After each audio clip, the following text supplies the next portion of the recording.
Training boxers, what are the top 10 mistakes that coaches make when training boxers? Well, here's my top 10, plus one bonus. Number 10, not enough stretching. Well, we need dynamic stretches and mobilization before we do our session, and after our session we need static stretches such as PNF, proprioceptive neuromuscular facilitation. These stretches, partner work, can be done after as well. This is going to prevent injury, keep our range of motion, all essential things for a boxer. Number 9, doing the wrong neck strengthening.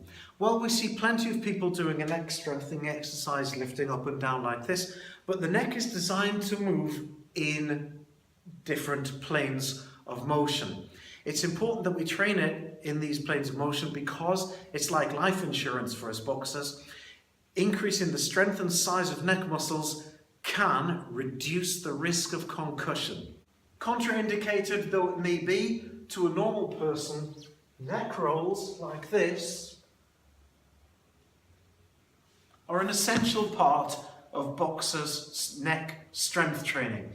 Other exercises such as deadlifts, such as power cleans, are also going to strengthen the trapezius muscle here, which is going to give us a stronger neck.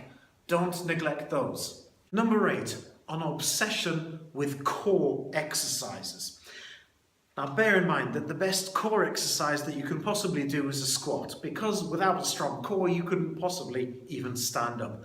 I challenge you, sit down now, put your finger on your belly button and stand up without engaging your core. I challenge you. Now while you're trying to do that, you can listen to the rest of what I'm telling you. Too much sit-ups is counterproductive. We need to strengthen the lower back as well. So lower back exercises are good, rotational exercises are good, but don't focus too much on the core, such as using the Swiss ball or the fit ball and doing too many exercises like that.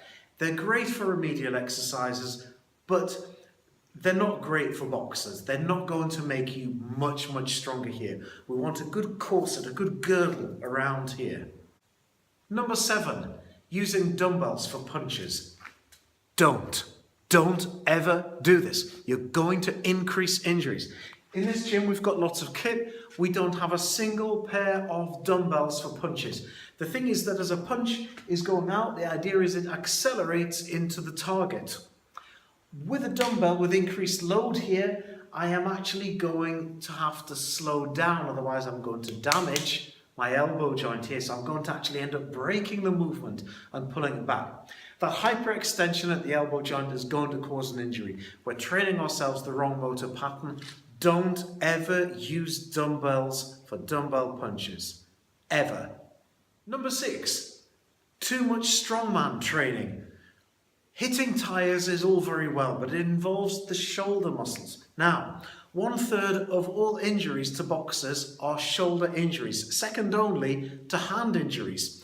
So if we're working our shoulders too much, they're going to get fatigued, tired and injured. Rest is an important part of training, so we need to give our shoulders a rest or they're going to get injured. So hitting a tire with a sledgehammer, don't do too much of that. Now we're into the top 5. Number 5, avoiding the weight room. Well, there's a lot of hocus pocus in boxing training. People believe it slows you down. If that's the case, why do the world's fastest sprinters do a lot of weight training if it slows them down? It doesn't make any sense whatsoever. And bear in mind that anything you can do it better if you're stronger. Do not avoid the weights room. Strength training done with the correct weight, repetitions and rest period need not add extra bulk and extra mass to you.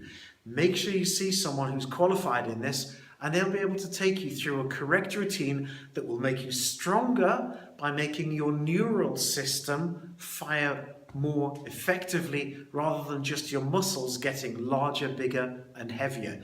This can be done and it should be a priority for any fighter. Number 4, altitude. Fighters who are fighting more than 8 rounds are going to benefit from altitude, living at altitude, not training at altitude. Live high, train low. These get us the best benefits. And I'm not talking about wearing one of those stupid masks because they are counterproductive. You can see my other video on that.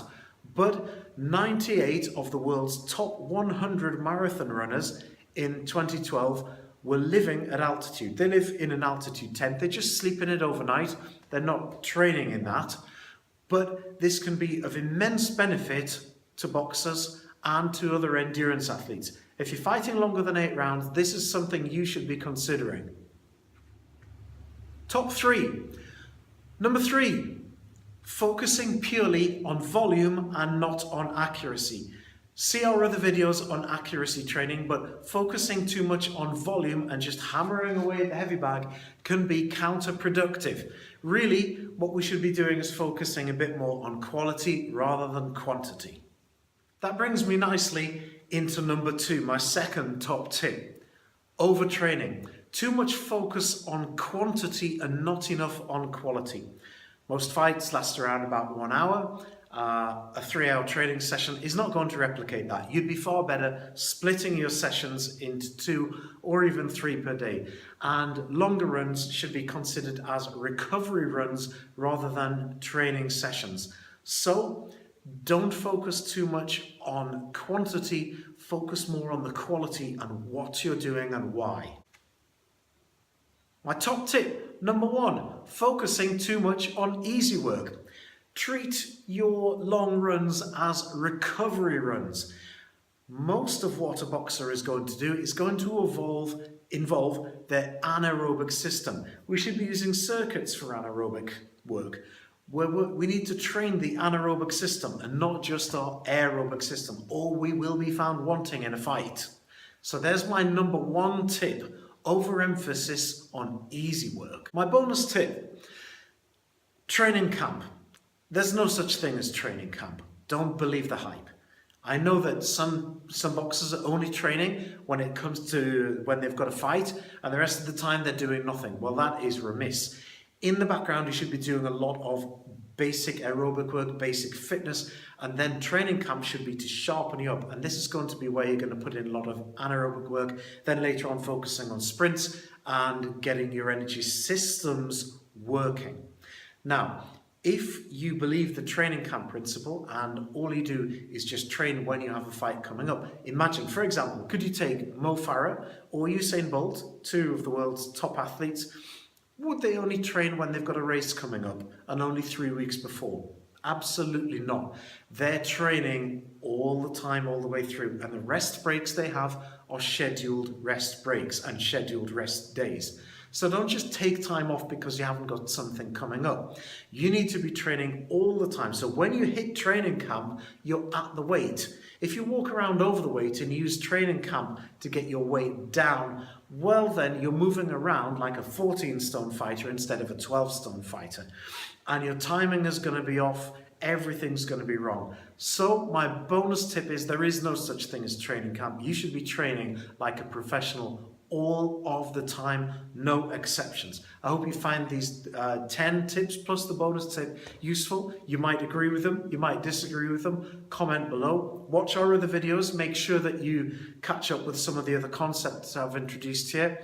I hope you find that useful. Good luck.